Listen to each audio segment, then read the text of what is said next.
I wanted to share with you what I've learned in the last 3 years about the mind. We all hear about law of attraction, manifestation, and I want to let you know it's real. It's real, but you hear about the secret. What is the secret? The secret is wanting something and then moving towards it. But then when you move towards it, you start to become aware. That's the real secret, is that I always explain it like this when I do these seminars on the weekend. If you've ever bought a car or a vehicle and it seems like now everybody's got one, it's like, man, I never recognized how many of these are on the road before. That's because you own it and now you've been made aware. That's the same thing with, let's say, if you want to open a coffee shop, for example, you will start to hear people talking about that. Coffee shop. I'm a coffee shop owner. Oh, I've owned a coffee shop before. Oh, coffee shop. Because you have now placed your awareness, opened your awareness to the world. And now you start to hear that. And you start to attract that to you. That's how it works. It's not that you start to think about it and it magically is drawn to you like a magnet. It's your awareness now. But it's really a miraculous thing, because you will find that if you try to move towards something, your paradigm will stop you. It will stop you almost dead in your tracks, because a paradigm is like a thermostat on a wall of your house. You set it to 70 degrees. When it drops below that, it kicks on and it makes it 70 degrees again. If it goes above that, the central air kicks on and it brings it back down to 70 degrees. They call that a cybernetic. There's a book by, I think it's Maxwell Maltz or something. It's called Psycho-Cybernetics. I'm reading it now, as a matter of fact. I'm reading it for the third time. It's fascinating. It's about how the mind does just what I explained about the thermostat, and it's in all areas of life. So if you try to earn more income, you will find that your paradigm, your thermostat will say, I can work with what I got here. That's why if you've ever met anybody that maybe you have to hire, I'm talking to the people that might have had to hire somebody at some point, maybe a contractor that turned out not so great, and you found that he would show up for only 3 days a week, and then you couldn't get a hold of him for 3 days, and then he'd show up again for 3 days, or he'd show up for half a day and then leave. Well, that's his paradigm. He's set to that. And when you try to go beyond that, it's not funny, because most people are stuck because they don't know about their paradigm. I didn't know about mine a few years ago. And the reason why they'll only work for 3 days and leave, or half a day and leave, is because that's what they're used to doing. And that amount of income for them is good enough. It's the good enough mindset. I know in one of my businesses, I'm always looking for guys to help out. And that's exactly what I find. They'll show up for a day or two, and usually they request to get paid at the end of the day. And now I don't do that. I've learned to not do that, because as soon as you pay somebody, they don't show up the next day. So I usually pay them, if they don't have any money, I'll give them $50 to buy food or whatever they need until they work a week or so. Because when the weekend hits, they'll burn through their money, and then on Monday, they need money again, so they want to show back up because they want more money. But if you pay them at the end of the day, they won't show up the next day, but then they'll reach out to you within a day or two asking if you got more work still. When you could physically tell them, if you show up every day, and this is what I say to guys, if you show up every day, I can make you and me a lot of money in this career. I can teach you how to do things. I can have you running a job and running 4 or 5 guys, and you can make this amount of money, and I could go be doing this, and you could be doing that, and they still just work a day or two, and they don't show up for a couple of days. It's their paradigm. That's why if you try to do something new, like, oh, I wanna make more money. I don't want to be broke the rest of my life. And then you think about, what am I gonna do? And then you get into your car and you turn on the radio, and you actually follow the same pattern you followed for the last 5 years. That idea goes whoop right out of your mind, and you're no longer thinking, how do I make more money? And then maybe an hour or two later, you think about it again. Maybe I could be, a lot of women think about what could they do? They could do a hair salon or a nail salon, but they don't write it down. And the reason you write it on a card and stick it in your pocket is to remind you repeatedly, to keep reminding you. We are wired for some reason to forget. We're wired to have this paradigm. And that's part of the beauty of life, is when you realize you can break through that, the possibilities are endless. Like for me, for example, my father was a carpenter. He wasn't a very good one. He wasn't a very good person either. He was an alcoholic, a gambler, he smoked cigarettes. He had these shifty type friends showing up every once in a while. He didn't really have a lot of friends, as a matter of fact. But every once in a while, somebody would show up. 50% of the time, he'd get into an argument with one of them. And then every percent of the time, when they left, he would talk some nonsense about them. Oh, that's Billy. And he'd go on this rant. That man, him and I never got along. Not since since my first memory. I don't know if it was my spirit or my intuition within me, but his intuition or his energy always upset mine.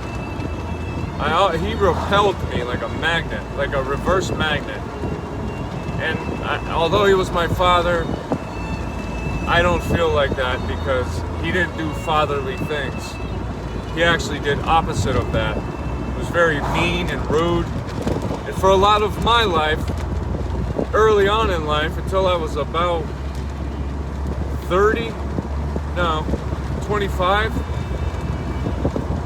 I drank like he did. Because I was mad at him, and I was mad at everybody else, and I blamed everybody else. And then one day, sitting in a jail cell, not for the first time, I thought for a minute, maybe it's me. Can you imagine? If you knew all of what I had done and went through up until that moment, the evidence was overwhelming times 1,000 that it was me. Looking back, knowing what I know now, it could have only been me. I used to say growing up, if my parents were lawyers or blah, blah, blah, if they were this, I could be an astronaut. I'm so smart, but I had nobody to guide me. That's a lot of us. That's a lot of people in jail, believe it or not. I go into the 2 local county jails, and I put on this presentation, and I talk to guys afterwards, and I kind of mentor a few of them. They can't call or anything, but I go there every 3 weeks. And sometimes I can't go in because the jail's on lockdown because somebody did something stupid. So I go all the way there because sometimes the lockdown happens when I'm walking through, getting scanned and everything.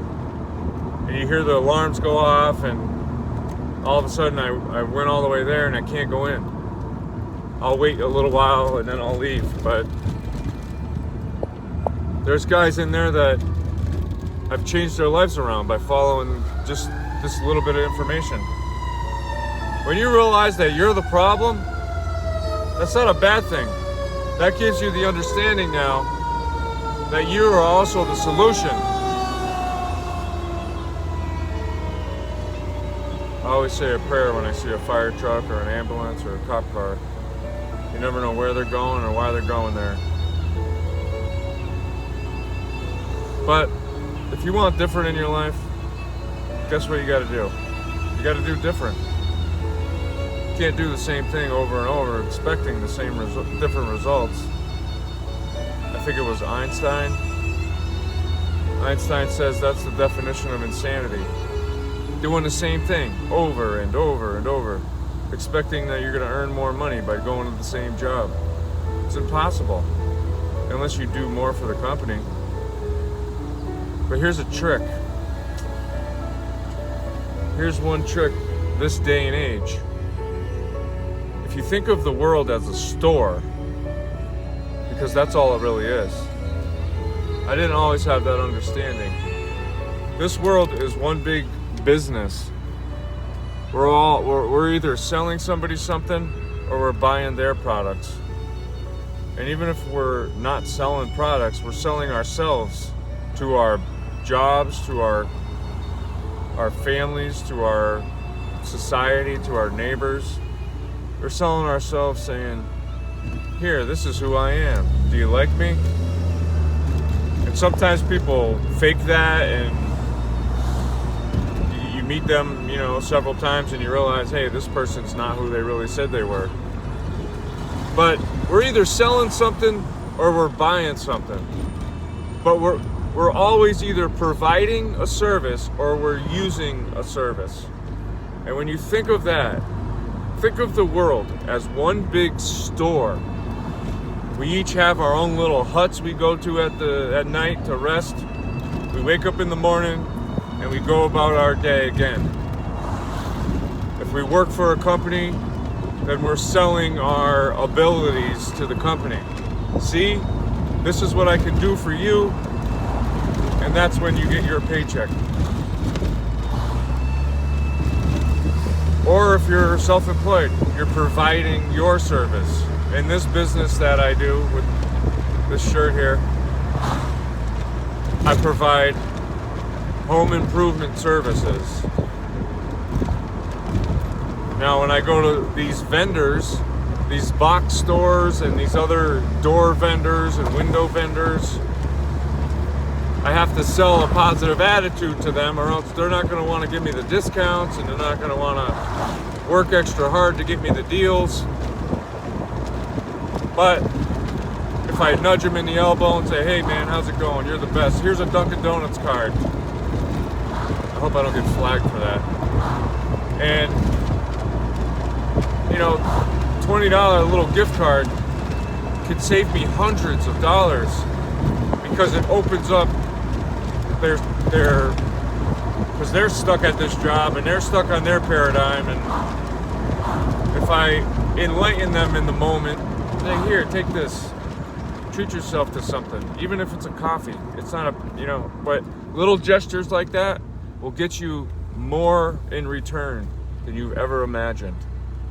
And it's not a shisty thing. It's just being a good salesman. You got to sell yourself to the world. Break through the paradigm that you currently have. There is another life waiting for you just outside of that. And you'll find that you'll be in that for a little while, and then you're going to want more of it. You see, the more money you make, it's going to make you more of who you are now. So if you're not the best person, if you're not a good person to deal with, you're going to be more of a difficult person to deal with. Because now you're going to feel like I don't need you. And you're gonna have this attitude. We all go through it. I certainly did before. When I started working for myself, I was taking in profit $10,000 a week when I was used to making $900 a week. All of a sudden I went to 10,000. That's a big jump. And where I come from, I was borrowing milk, eggs, bread, sugar from my neighbors so my mother could make some meal. And I didn't want that in my life.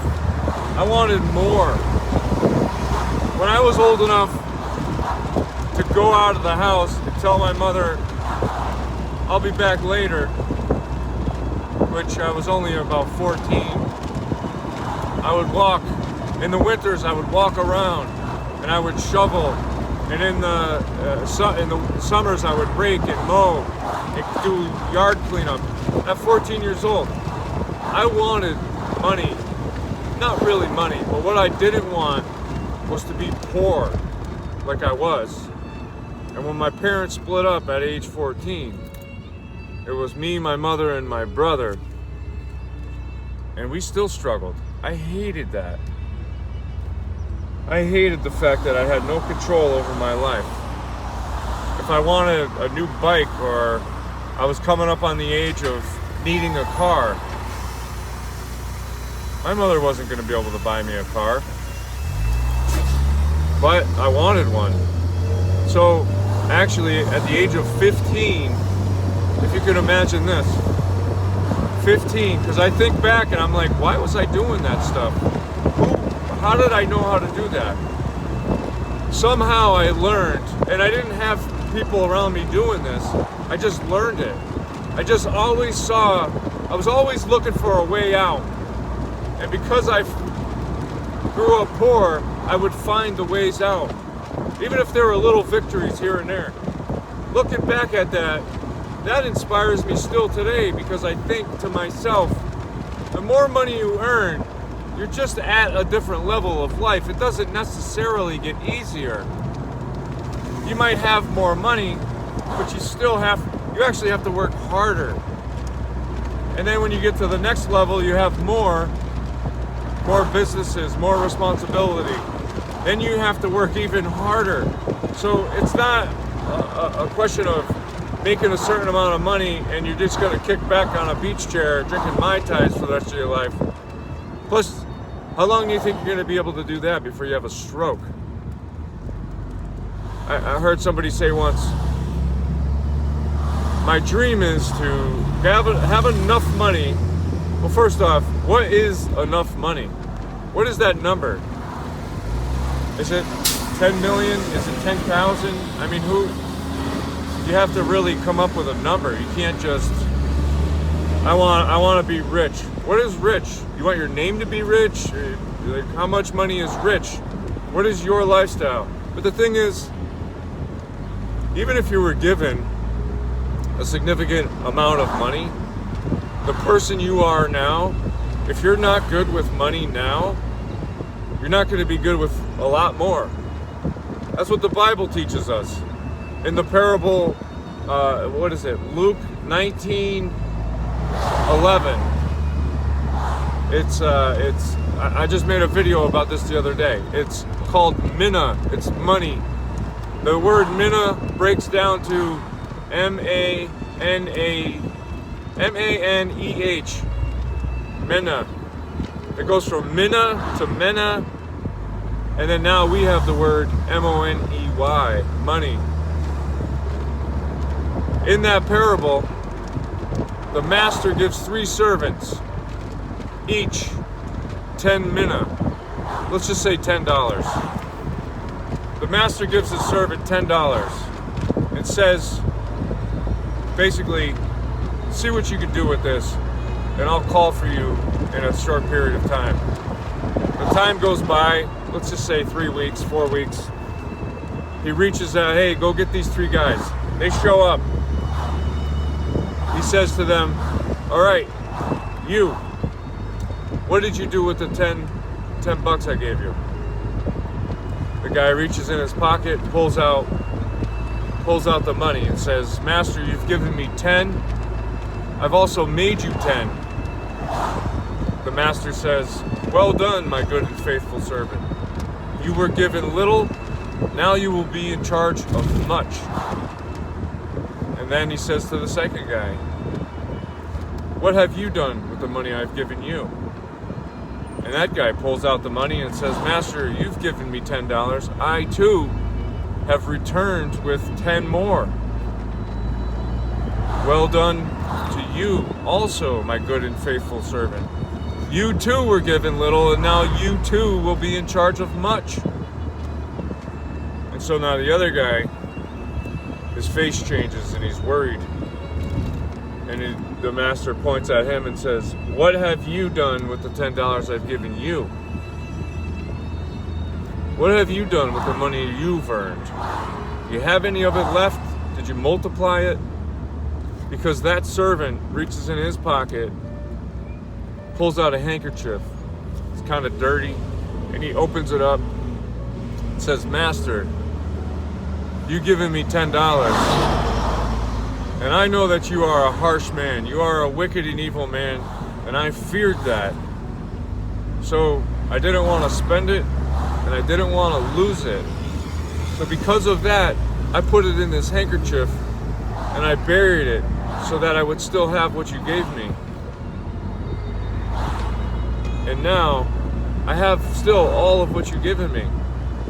Well, the master looks at that servant and says, as he snatches it from his hand, "Be gone with you, my wicked and evil servant.